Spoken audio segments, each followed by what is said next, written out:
Welcome back guys, this is Gopi, your How to Do friend. This movie we are going to discuss about strings in C++. So we have successfully completed our introduction section in the C++ tutorial, and here we do going to start with string. This is our next topic. So once after this we will be having STL, inheritance, debugging and more topics. We will be discussing one-on-one on completing each and every topics. So let's start with today's topic, strings. String is a data type which can be string can be represented as a group of characters. Okay, so you can go through the entire topic given here, and I'm going through the task which they have given for this specific movie. First of all, we are going to get some input from the user, which is the string. Okay, so two different strings. The output which we are going to print is nothing but the total characters present in the first word and the total characters present in the second string. And another thing is nothing but we need to concatenate both the string and we need to reverse the string. Okay, so that is what we wanted to do now. So let's go ahead and start with the changes. First of all, we need to get user value. For that we need to have two different strings. So string a comma b, which going to get two values from the user. So string a b. Okay, I got two different values from the user, and now I need to print the size of the string I have got from my user. How will you get the size of the specific string? A dot size. Okay, size is the default method which comes along with the strings data type, so we can use it directly. B dot size. Okay, now I have printed the size. So let's go ahead and see. See, we have got a size and it was printed with a single space separated value, so make sure that you have printed like that. So I have printed that, and it's time to move to the next line in the L. So in that line I need to print both the values like concatenation. So let's concatenate A and B. Then this should not be there. Please bear with me, just a small confusion in L. It should be here.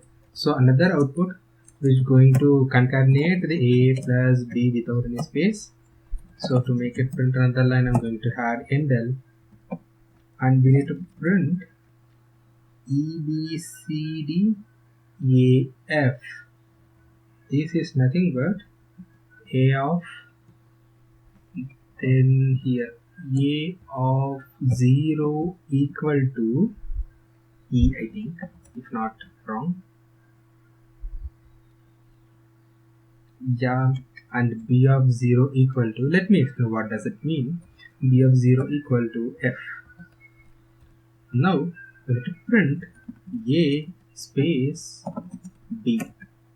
So that's all. Okay, so in the I have previously told that the string is the collections of character. Okay, so we can easily access each and every character from the string using the index of the specific string. Since the output asker has to change this first character, means that is the starting character. It means that the index always start with 0. That is why A of 0 equal to E, means that this E, okay, that will get replaced. So A of 0 equal, B of 0 equal to E. So that is what I have done here. All the changes are completed. Now it's time to hit run method.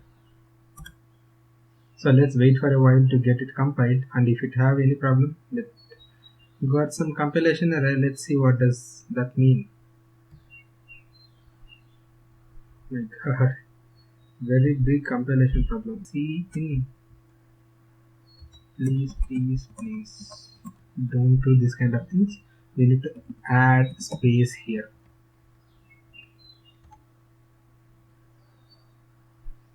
I need to keep something better alignment, then only I'll be getting out work correctly, it seems. So let's see. Yeah, everything. Where is my input? Yeah, you are 4 to E B C D A F. So there was some typo, it seems. So we need to keep here A, then hit the run code and check output. So we have got everything as a character, right? So that is how we need to change the specific character in the string. So hit on the submit code button. Let's wait, it will get compiled against all the test cases. Many test cases have got failed. Let's see. Here you could see that all the test cases have failed. That is due to the hard code of these two values. So this value we may not expect user to enter always the same value like A, E and B. Okay. So for that what we need to do is nothing but we just simply has to do, we need to assign A of 0. Just we need to check with the input and output. Let me copy paste that so that we could know no need to go ahead and check each and everything again and again. Focusing on simple thing is always better. So copy pasted here to check my output. So here this is our A and the EF is our B. We need to change the first character. Then A of 0, the whatever the value present in the A of 0, that needs to be overridden with the value present in B of 0. Now A of 0 got replaced, right? So for to we need to have a temporary variable which actually holding some value of A of 0. What we have to do is nothing but here we have to use C. In this case we have not hard coded anything, instead we are just okay, so instead we are just copy overriding the variable using the index value. Now go ahead and hit the submit button to test on the outcome. Now we have got everything passed. That is due to the hard coded value. I forgot to change the hard coded value, that is why it's got failed. Actually I thought to record the first thing with the hard coded value and the second thing with this program, but unfortunately I forgot that completely and done with the changes. Anyhow, you have come to know that how to access the index variable and how to the optimized solution to get it. So that's all for this video. Hope you'll understand what I'm trying to achieve here and trying to help you guys to understand. If you not get anything, just please go ahead and hit the comment so that I will go through it and response back as soon as possible. If you like my video, just go ahead and subscribe to my channel and don't forget to hit the bell icon to get the notification of my upcoming video. Thanks guys.